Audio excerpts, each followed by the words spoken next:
Yo, welcome back to the channel. Kamusta po sa inyong lahat? Alright, this is Gonna Sing a Little. Jinhsi is my Spectro queen since 1.1. I gave her everything. Signature weapon, optimized echoes, premium teammates Sheji and Cantarella, the whole glowing incandescence dream team. My Jinhsi is not some half-built showcase unit. She is maxed, polished, and fed like royalty. And yet, here I am, staring at Luuk Herssen, who is not even fully built on my account yet, holding a pulsation bracer from the standard banner, casually clearing content faster than her. That is not a sentence I thought I would ever say. But here's something I am excited about. U7Buy doesn't need your password to top up your account. Just your UID and server is sufficient. You get the discounts while keeping your account safe.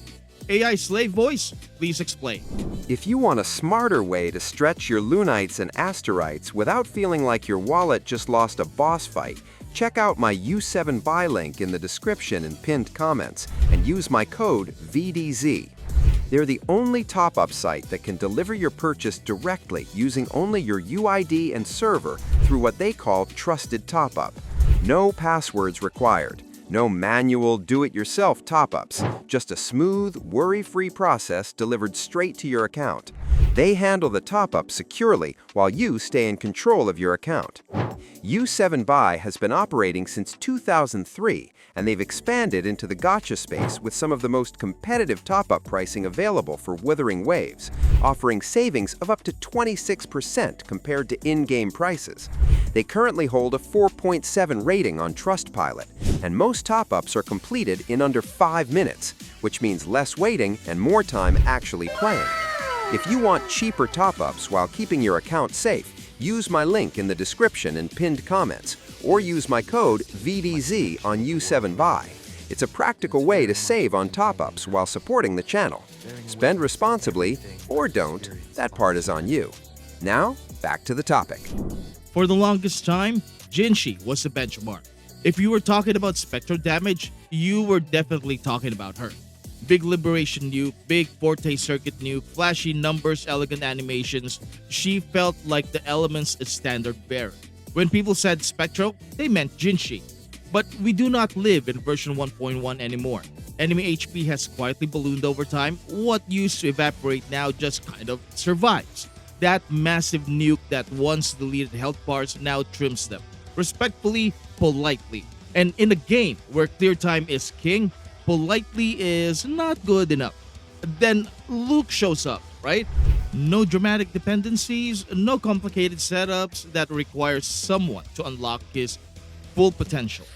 What shocked me was not just that he hits hard, it is how layered the damage feels. You're not waiting for one cinematic explosion, you are watching constant pressure.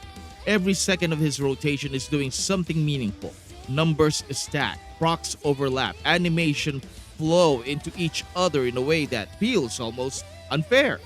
In one clean rotation, he comfortably pushes around 1,000,000 damage on my account. And again, this is not some whale setup.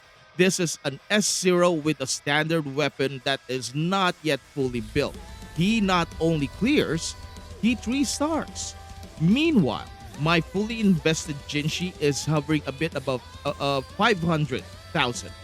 Okay, in comparable scenarios. She still nukes, she can still clear, she still looks amazing doing it, but the gap is there. And once you see it, you just cannot unsee it. We can call it enemy power creep, we can call it meta evolution, we can call it design philosophy shifting towards sustained DPS instead of burst showcases. But whatever label you prefer to call it, the result is the same. Luuk is clearing much faster. And even when I tried to salvage Jinhsi with premium support combinations, including pairing her with Prolova to squeeze out every last bit of synergy, the difference remained obvious. It is not that Jinhsi suddenly became bad. She did not. She is still strong, she's still viable, but she is no longer the ceiling. And that is the uncomfortable part for longtime Jinhsi mains like me. Luuk's biggest advantage is self-sufficiency. He does not beg for every specific mechanics to function. He generates what he needs He sustains his own tempo. If you give him teammates who buff basic attack damage, he scales beautifully. If you do not, he will still perform. He does not need Linne to handle tune strain shifting for him. He can manage it himself. When you do pair them, Linne feels less like a necessity, more like a luxury amplifier, more of a buff bot. That distinction matters. It means your team building becomes flexible instead of restrictive. And that flexibility translates directly into value, especially for newer players. If you are just starting out and you pull Luuk, you have a foundation, a real one, not a conditional, high maintenance, fragile carry that collapses if one piece is missing. He functions out of the box and only gets better with investment. And here is the part that makes this even more ironic. They waited nearly 2 years to release a Spectro DPS that can truly stand alone at the top, and they made him a husband though. In a community that historically gravitates towards waifus, that is almost poetic. The Element's strongest performer right now is a gauntlet-wielding man who does not rely on anyone to validate his damage output. It feels deliberate, almost like the developer said, fine, you want raw numbers? Here you go. But you are going to get them wrapped in a character type you usually skip. And the funniest part is that performance does not care about preferences. If you care about clear times and efficiency, Luuk makes an argument that is very, very hard to ignore, guys. Does this mean Jinhsi is obsolete? No, probably not. That word gets thrown around too easily. She can still clear all current content. She still brings strong bursts. In coordinated teams, she still performs at a very high level. But if the question is simple, is Luuk currently the top dog in Spectro? Then based on my account, on what I'm seeing, my builds and my actual runs, the answer is definitely yes. Not because I wanted him to be, but because the numbers actually say so. And if you are a Jinhsi main like me, you have two options. You can cling to nostalgia and version 1.1 glory days, or you can accept the meta's shift. HP inflates and sometimes the new guy with a standard banner weapon just walks in and starts outperforming the royalty. It hurts, but it is also kind of exciting because if this is the new baseline for Spectro DPS, then the future of the element just got a lot more interesting. And what about Zani? Oh well, Zani is officially EOS. Zani's Kuro's attempt to milk her popularity with a kit so terrible it actually backfired on their faces. And what about the future?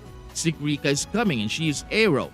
You know what Kuro's planning here. She is the new unit that will power creep Jian.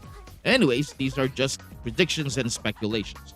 As always, if this video resonated with you, please leave a like and subscribe. Ring that bell for massive gotcha luck and maybe a sandwich. Thank you so much for watching. Maraming salamat po and I will see you in my next video drop.